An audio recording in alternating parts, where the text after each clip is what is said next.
palpable sense of relief as the first repatriation flights carrying Australians fleeing Lebanon begin arriving on home soil. 2 flights carrying hundreds of Australians and their loved ones touched down in Sydney last night, leading to these emotional reunions.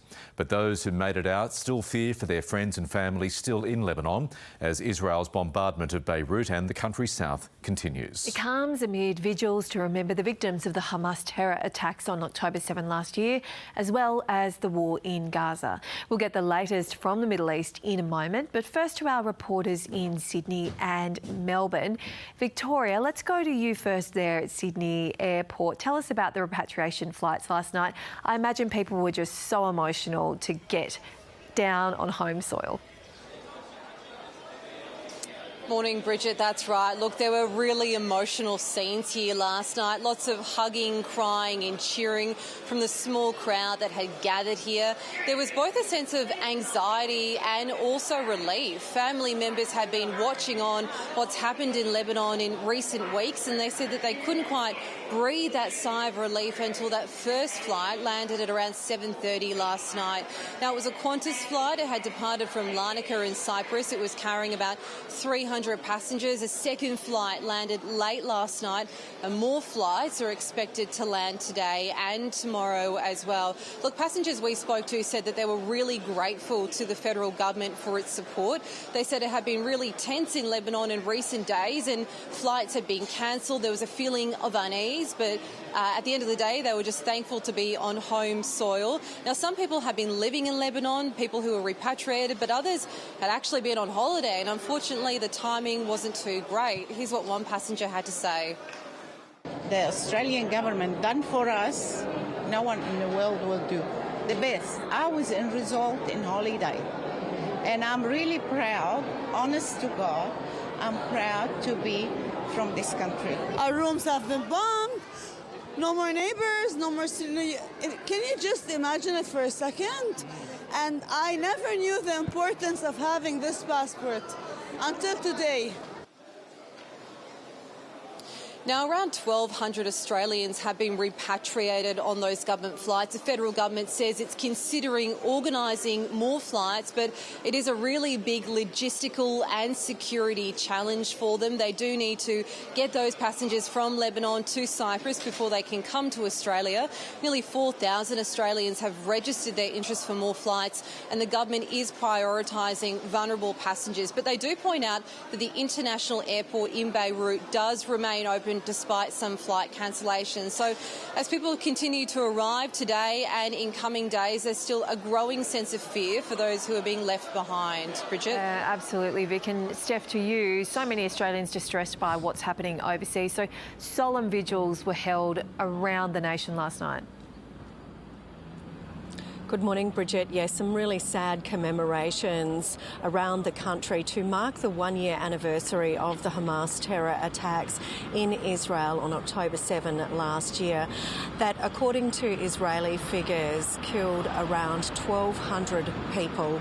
And also we know that, of course, there are more than 100 people that are still being held hostage. Here in Melbourne, in the southern suburbs in Moorabbin, we saw around 7,000 people gather for a lantern-lit vigil. They silently marched, and that was described by organisers as a walk of light, with many of those lanterns bearing the photos of some of those people who had been killed.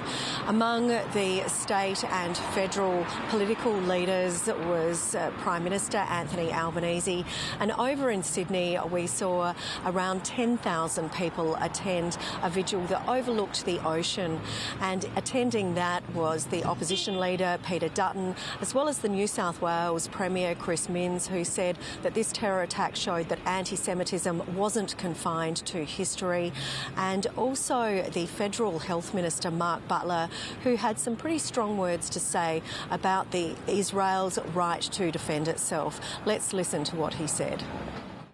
Coordinated attacks from her south, her north and her east by terror groups and a nation-state openly committed to the destruction of Israel, the only Jewish state on the planet. Of course, Israel has the right to defend itself and respond to these attacks. That's Federal Health Minister Mark Butler speaking at the Sydney Vigil. And we also saw vigils as well to mark the Palestinian lives that have been lost in the Gaza war. Last night there was a group of people who decided to march from some of the southern parkland areas through the CBD here to the steps of Parliament House, and that was to remember those who have been killed. And Gazan health officials say that there was at least more than 41,000 Palestinian lives that have been lost in a year, and they said that they were holding this silent march to represent the silencing of their calls for a ceasefire. Stephanie and Victoria, thank you very much. Israel has continued its bombardment of Lebanon as it targets Hezbollah militants. The ABC's Global Affairs editor John Lyons reports from Beirut. Here in Beirut, there's a growing expectation that Israel may be about to strike Iran. There's been another heavy day of Israeli bombing of Lebanon. Today, it was more in the south of Lebanon rather than Beirut itself. 30 or so sites and towns were hit through the south of Lebanon, particularly in the district of Tyre. 10 firefighters, according to the Lebanese Health Ministry, were killed in one attack. Many Lebanese from the south of the country are now pushing further into the centre and to try to get away from the bombing. There's about 1.2 million estimated displaced people now, and along the waterfront here in Beirut, along the Corniche, there are lots of pop-up tents and people sleeping there with their families, trying to avoid the bombing.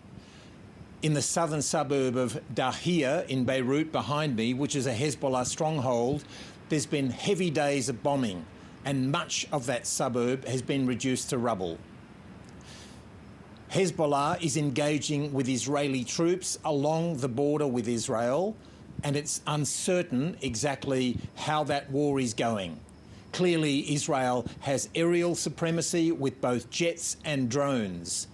Hezbollah is much preferring to have a ground war with Israel, but at this point so far, Israel is avoiding being drawn into a full ground war. Instead, they're performing incursions into the south of Lebanon and then retreating as soon as possible once they've tried to blow up any weapons supplies that they have found. In Israel, October 7 commemorations have been interrupted by air sirens, with a number of rockets penetrating Israeli air defences. Our Middle East correspondent Alison Horn has more from Jerusalem. Well, it's been a day of sombre and emotional reflection across Israel, remembering the 1,200 people killed and 250-odd taken hostage into Gaza 1 year ago. Here in Jerusalem, you can see there are small crowds that have gathered to watch the screening of a memorial service organised by the families of some 100 hostages still held in Gaza. Now, that service was meant to be in front of an audience of about 40,000 people, but because of security concerns in Israel, those large crowds have been banned in Tel Aviv. So it is instead being broadcast live to smaller groups of people like this crowd here. I'm here to show the support for the families of all the hostages and families who lost loved ones. It's a very, very, sad and intense day for us. I felt like we've been in mourning for a year now. But today it's so intensified, and I feel like I needed to be in a place with the community. I'm a teacher, so few of my graduates were killed during the October 7th and the war that we're still in. And also as an Israeli, I think the October 7th is still a great trauma for us, as individuals and as a society. Israel's security establishments warned that October 7 would likely be a target for attacks, and in some regards their predictions came true. Hamas in Gaza fired several long-range rockets towards Tel Aviv, the first time in months that Hamas has fired such a barrage. Clearly the group trying to show that it is still a force to be reckoned with, even after a year of Israeli attacks inside Gaza.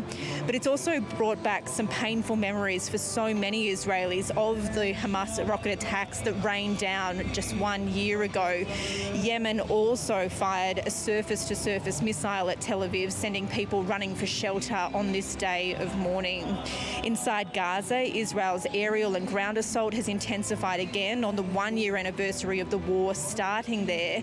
Palestinian medics say more than 50 people have been killed on Monday alone, and thousands of people have again been forced to flee from their homes in Gaza's north. They said to evacuate the area, and we evacuated. And every time we evacuated to the streets, I wish they would illuminate us and give us relief to end our suffering. Because this is called humiliation, and we have been humiliated. One prevailing theme on both sides of the Israel-Gaza border is a plea from civilians for this war to be over. But 1 year on, Israel's Prime Minister and Hamas say the fighting will continue. Alison Horn reporting. To other news now. The United States is bracing for the arrival of Hurricane Milton, which has been upgraded to Category 5 as it barrels towards Florida.